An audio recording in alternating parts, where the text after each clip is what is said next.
सीताराम। सनातन संस्कार के इस YouTube चैनल पर मैं सिद्धार्थ द्विवेदी आप सभी का स्वागत करता हूँ। प्यारे साथियों, कहते हैं कि जाने बिनु न होई परतीति, बिनु परतीति होई नहीं प्रीति। बिना जाने विश्वास उत्पन्न नहीं होता, और जब तक विश्वास ना हो प्रेम अर्थात प्रीति संभव नहीं है। अब आप ही सोचिए कि कोई किसी पर विश्वास क्यों करेगा, क्यों किसी से कोई प्रीति करेगा भला? क्योंकि सुर नर मुनि सबके यह रीति, स्वार्थ लाग करहि सब प्रीति। चाहे देवता हो, मनुष्य हो अथवा ऋषि मुनि हो, सभी प्रीति करते हैं, लेकिन उसके पीछे कोई ना कोई स्वार्थ अवश्य होता है। अब आपके मन में प्रश्न उठ रहा होगा, तो क्या इसका अर्थ यह हुआ कि निस्वार्थ प्रीति कोई करता ही नहीं? हाँ, आपने बिल्कुल सही समझा है। देवता मनुष्य आदि जब प्रीति करते हैं तब स्वार्थ के कारण ही करते हैं। बिना स्वार्थ के प्रीति संभव ही नहीं है।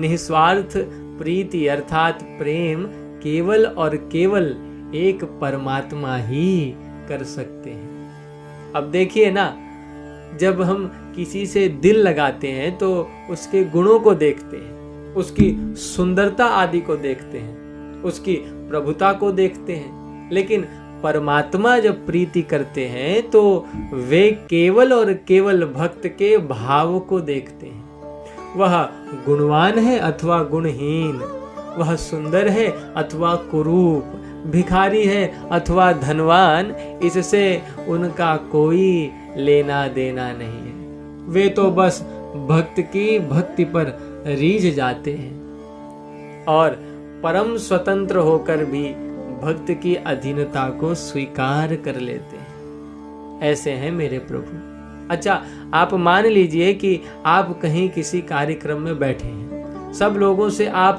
सामान्य सा व्यवहार कर रहे हैं, लेकिन जैसे ही आपको मालूम पड़ता है कि मेरे बगल में जो बैठे हैं वे तो इस नगर के बड़े धन्ना सेठ हैं, मुझे बताइए क्या अब आपका व्यवहार सामान्य रहेगा? नहीं ना। अगर आप साधारण व्यक्ति हैं तो सोचेंगे कि अगर इनकी कृपा हो जाए तो सभी मेरा भी सम्मान करने लगे, सब जगह मेरी भी पूछ हो जाए। और अगर थोड़े बड़े आदमी हैं अर्थात कोई काम काज व्यवसाय आदि करने वाले हैं तो आप सोचेंगे कि इनकी कृपा मिल जाती तो अपना भी कुछ लाभ हो जाता, और इस तरह आप सेठ जी की चाकरी में लग जाएंगे। तो अभिप्राय बस इतना है कि बिना जाने विश्वास नहीं होता, और बिना विश्वास के प्रीति संभव नहीं है, प्रेम संभव नहीं है। इसलिए जब भगवान की कथा प्रारंभ होती है तो सबसे पहले कथा का महात्म्य, कथा की महिमा सुनाई जाती है।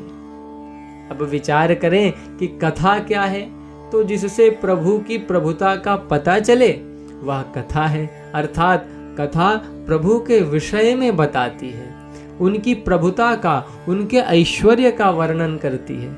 इसलिए कहते हैं कि भगवान की कथा और भगवान में कोई भी भेद नहीं है। जो भी भगवान की कथा को भक्ति भाव से सुनता है वह भगवान को प्राप्त कर लेता है। और यह तो नवधा भक्ति में दूसरी भक्ति भी मानी जाती है, दूसरी रतिमम कथा प्रसंगा। तो कथा माध्यम है भगवान को जानने का, उनकी प्रभुता को, उनके ऐश्वर्य को जानने का।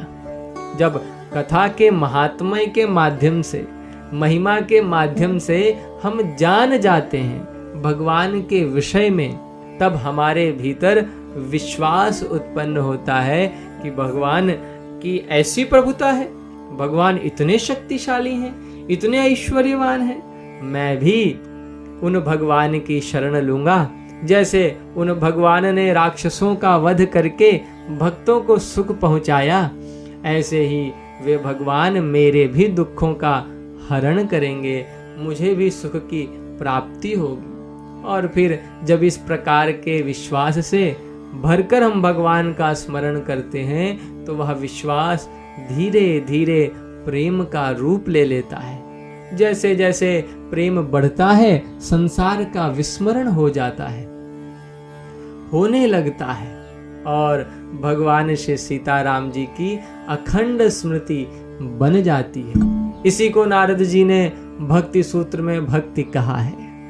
तो भगवान की अखंड स्मृति से संसार का विस्मरण, और संसार के विस्मरण से समस्त दुखों का नाश हो जाता है।